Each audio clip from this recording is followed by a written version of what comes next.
This is Technomancer for Zeropointfuel. I got a few things to go over real quick with you here for this update.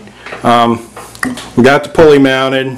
We got the meters are mounted for the input after the 120 volt conversion, and this is the generator. Now the batteries are going to be set up 2 on each side, and each one will have this amp meter, which really isn't giving us the amps, but it's showing the direction of flow. Really, it's about all it's really good for. I'll put a clamp on amp meter on it, but it'll give you an idea of the amperage being consumed or being charged depending on the direction.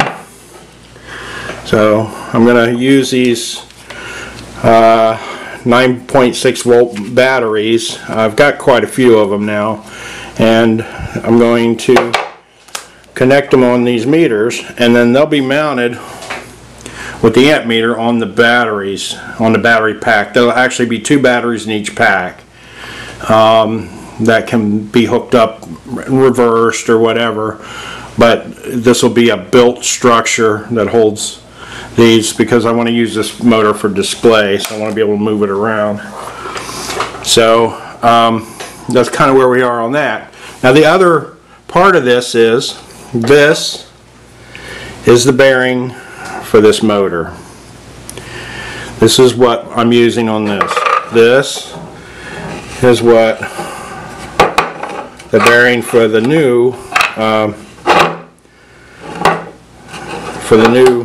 larger version of the Boxmotor is going to be. You can see the difference here. These are pretty heavy duty and quite expensive bearings.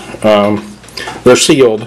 I thought about using bearings and putting different kinds of fluid bearings in them. I decided that if I got these, I can run the tests. I won't have to worry about the bearings, and then I'll have a baseline. And if I want to change the bearings, all I have to do is, as you can see on this one, the bearing's just on a block. So if I want to change the bearing out, it's easy enough to try different bearings, but by doing this I have a good baseline. This is a permanent bearing. They're used like in large lathe machine tools. They're precision bearings, so there shouldn't be an issue. But like I said, once I have a baseline, if I think it's going to matter, I can change the bearing blocks out, design something that'll let me liquid fill the bearings, and we'll be able to go from there. So that's kind of where I'm at this week. Oh, I did want to mention, I've started putting the covers on. As you can see, this will have polycarbonate all the way around it. It's bolted on. I had to extend the frame because I made the wheel as big as I could, and I didn't really consider that the coils wouldn't fit inside the frame, so I just extended the frame. Where the dimensions I give you for the small box motor, you won't have to do this. This will be one solid piece. So this right here, though, this is important because, as you can see, everything's self-contained. The wheel is self-contained within the box. If something breaks, flies off, you don't want it hurting somebody. So by using the polycarbonate around the outside frame, everything's sealed. Should contain any wreckage if the thing destroys itself. So got to think safety first, people. It's real important. And one other thing here, all this stuff that I do, I hope is being performed by people with knowledge and building abilities. You shouldn't try to build this stuff if you have no technical skill and building knowledge. Try something small. Don't rush right into something this size without first understanding the principles. And a good place to do that is John Bedini's original work. And if anybody is doing this for the first time, that's a real good place to start. I built John Bedini's motors. I understood how they worked, and this was an evolution of that process for me. I understand how his motor works. I made some changes myself that I thought was going to take me in the right direction.